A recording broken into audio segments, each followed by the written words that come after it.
Hello, today I would like to introduce you the spike holder.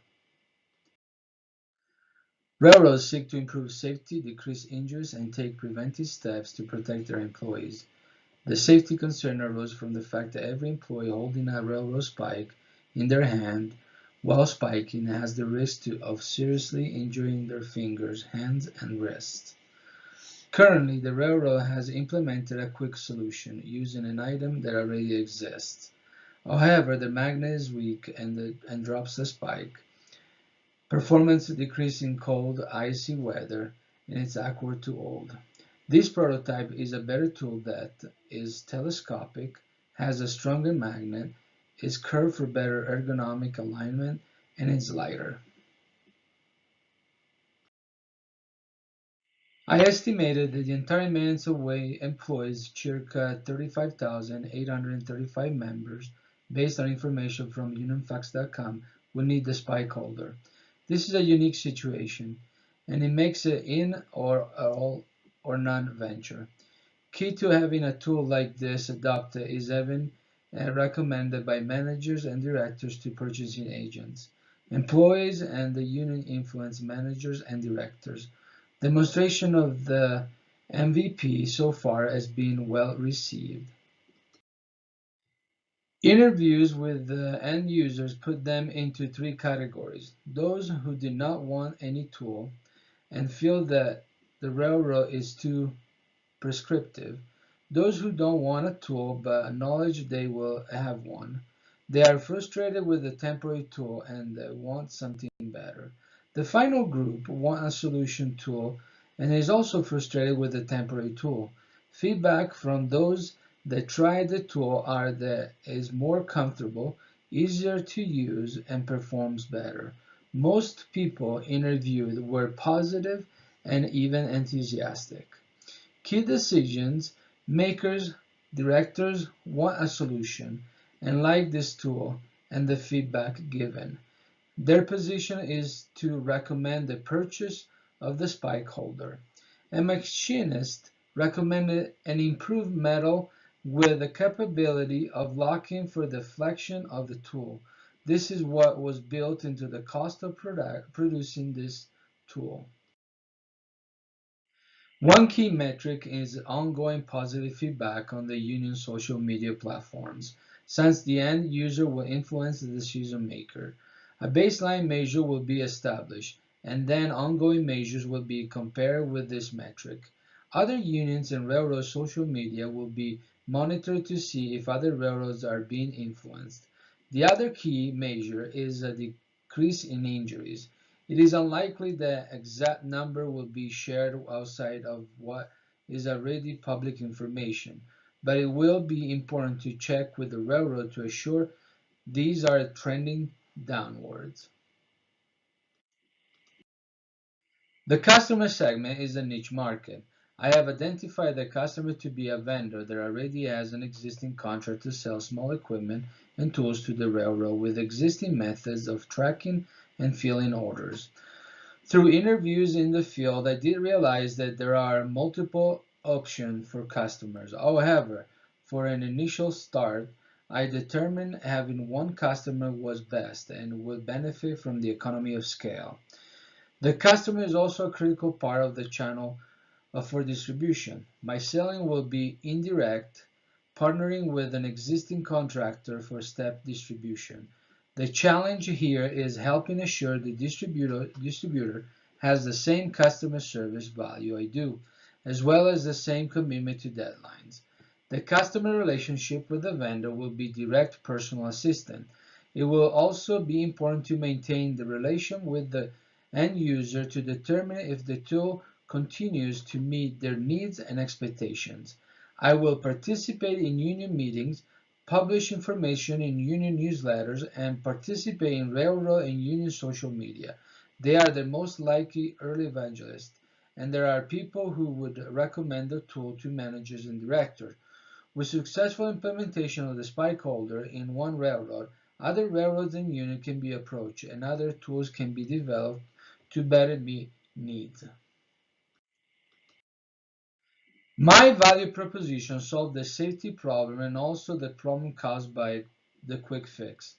It is telescopic in curve, eliminating ergonomics problem existing with the temporary solution, allowing the hand of the person to be well above the spike. It can extend from a minimum of 10 inches to 30 inches in length, and has a stronger magnet that will prevent the spike from falling off. It will be versatile and it can be used with other fasteners. It can also be used to retrieve metallic objects from the ground. It is lighter than the current solution. Initially, I had considered completing manufacturing myself. However, after determining who would be the right partners through multiple interviews, I decided to contact with a manufacturer company and a vendor in order to alleviate my overhead cost. I'm using other companies for manufacturing and for selling to the railroad. This dictates the necessary activities. For the startup, this includes getting a patent for the current tool, establishing new non-compete agreements, and developing contracts.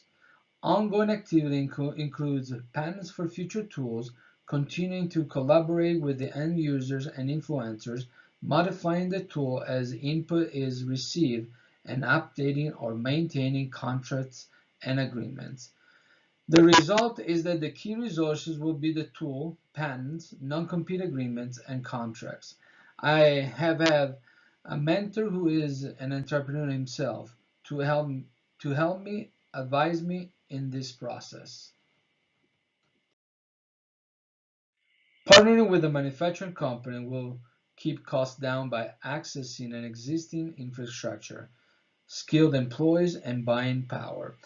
Using a vendor also is cost efficient as they already have an existing structure for tracking and fulfilling orders. While my revenue margin decreased with the vending partner, it is also the partner that makes the sale possible. Selling the tool is the revenue. The selling price is $48 per tool, with 35,835 needed initially, with ongoing replacement needed. The initial total revenue is $1,720,080. Top cost with the contracts are $895,510, allowing for a profit of $719,570, making this a go for production. Success with one railroad opens this tool to other railroads facing the same problems and other tools where new solutions are needed. When I first envisioned my venture, I thought in more general terms. I anticipated reaching all railroads, domestic and international. As you can see from my very first business model canvases, I envisioned the railroad as a customer and the railroad employee as partners. I had anticipated manufacturing the tool myself. After 6 weeks of exhausting research, interviews, and studying, I have pinpointed my final business model canvases. Although the value proposition has remained constant across these weeks, my way to perceive the business has radically changed, and I was able to refine the key elements. The market is still a niche market, but the customer changed from a railroad to a vendor. Many of the customer relationships remain the same, as they will continue to promote the tool, while the channels change to a step distribution. The partners now include a manufacturing, lending agency, and a vendor who is also a customer. Activities and resources are very different. My key activities have shifted from supply chain and production to contracting, focusing on relationship and patenting the program. Strength. The tool align with the customer need. There is a strong end-user alliance. Expertise in the field, existing contractors make fulfillment smooth. Economy of scale with one manufacturer keep costs down. Weaknesses. An existing temporary solution. It is easier to keep a solution than to follow up a new one. The initial need is great, but becomes narrow unless expanding to other railroads. Opportunities. Expanding to other railroads and other tools. Finding manufacturers with lower supply chain costs expand internationally. Threats. Competition from the company providing the existing tool to come up with a different design, change in railroad policy, or a reduction in personnel, depend on a single partner. This venture is all or none. Either the railroad chooses to go with a new tool or they don't. There is no middle ground for district or areas.